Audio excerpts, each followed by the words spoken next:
কৰিছোঁ আৰু সকলোৱে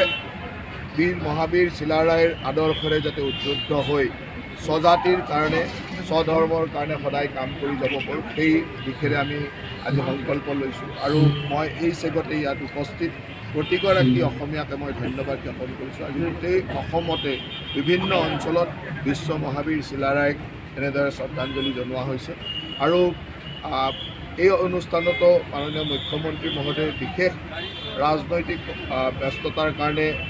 নতুন দিল্লীলৈ যাব লগা হোৱাত অসম চৰকাৰৰ হৈ মই ইয়াত উপস্থিত থাকি মহাবীৰগৰাকীক শ্ৰদ্ধাঞ্জলি জনোৱাৰ লগে লগে আমি অসমৰ প্ৰতিজন মানুহলৈ আহ্বান জনাইছোঁ যাতে বীৰগৰাকীৰ জীৱনগাথা বা বীৰগৰাকীৰ বীৰত্বৰে সকলোৱে উদ্বুদ্ধ হৈ আগন্তুক দিনত জাতিটোৰ স্বজাতি স্বধৰ্ম হৈ কাম কৰিব। লাচিত বৰফুকনক যেনেকৈ ৰাষ্ট্ৰীয় পৰ্যায়ত প্ৰতিষ্ঠা কৰা হৈছে ঠিক সেইদৰে